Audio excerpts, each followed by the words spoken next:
is an accelerator of aging, it's a driver of aging. And it also means that aging, once it begins, in a big enough fashion, enough senescent cells, could potentially be, number one, an inflammatory process generating inflammation of its own accord, sort of like a nuclear reactor or going haywire. And it also means that aging is a self-propagating inflammatory process.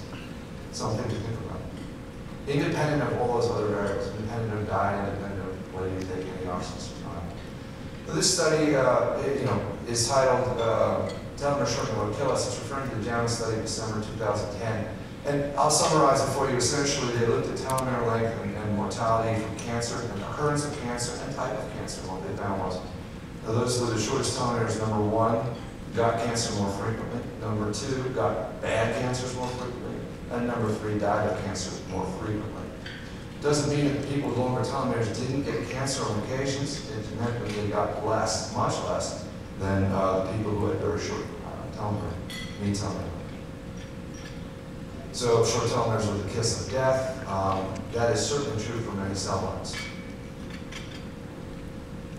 And again, the importance of the immune system. Bill had talked about immunity, and we're going to touch very briefly on a concept called inflammaging. Again, I'm going very quickly because I want to make sure I have a chance to answer your questions here. But briefly, inflammaging has several different definitions. There's actually something called the immune risk profile, which is clearly defined.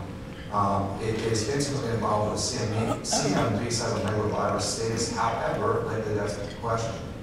And you can predict mortality from, to some degree, from the immune risk profile in the very elderly.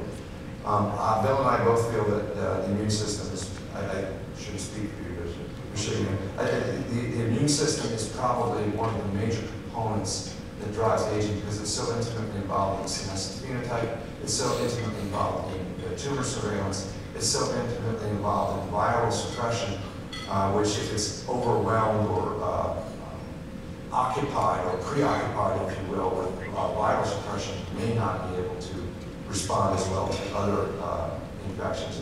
What is the old man's friend? Pneumonia. And so again, infections may be a major cause, and it probably will be a major cause of many of the people in this room's demise. So needs to be more specific work done on the immune system. Interestingly enough, the immune system is the longest and most studied aspect of TA65. There's more data on that particular part than anything else, I think. It goes way back to early 2000, probably in general. Again, specific associations with specific cancers, other cancers have not been found, but I want to repeat to you that most of the telomere biology and the results that we have are based on mean telomere length. And most recently, Maria Blasco's lab has released very intriguing data that suggests that the percentage of short telomeres is actually much more important. That short telomeres are the drivers of aging. And in addition, a refinement of that is that it's not just the presence of short telomeres, but it's the percentage of rate of increase in short telomeres over time. And what that translates into is no matter what mechanism you use to measure your telomeres, you should be doing more than one test. You should not just do a snapshot. You should follow this along. If you're going to follow this biomarker, it needs to be followed at intervals. This is interesting because the twin studies really point to telomere length differences relating to mortality and also issues of health span. Again, most of us have a hard time wrapping our head around immortality or even extended lifespans. It's much easier for all of us and the general public, I might add, to wrap our minds around extended health spans. And so even if we're totally wrong about all this, and it's going to take about another 40 or 50 years to find out, because we have to exceed a certain statistical average or mean on longevity to say, okay, we really did something about extending lifespan beyond what the generational extensions are expected to be. When you do fraternal twin studies, you have some interesting similarities. There are also identical twin studies that really do remove, to most extent, the genetic component of this. What they don't remove is the epigenetic component, and that, of course, needs to be defined and probably will be defined sooner than you think. Some people are born with short telomeres. This is where you go to the progeria slide. That is actually a little bit of a simplification because some of the people in this room were born with shorter telomeres than is considered average. So you inherit your telomere length to some degree from your parents. There's also a very interesting study that when older men father children, their sperm tends to have a longer telomere length that is passed along to the child and to the grandchildren, and can result in potential increases in longevity. So ladies, if you want to have long-lived kids, date an older man.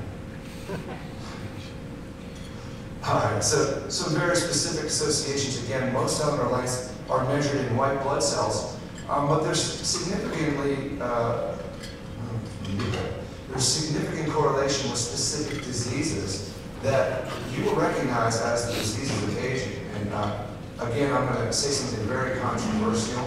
It is clearly not a widely held belief, but it's what I believe, and everything that I've read is pointing me to this, and I haven't seen anything that's disproven it. I don't believe that heart attack, congestive heart failure, COPD to some extent, diabetes, Alzheimer's, and arthritis are diseases of aging. I think they are aging. I think disease is aging itself.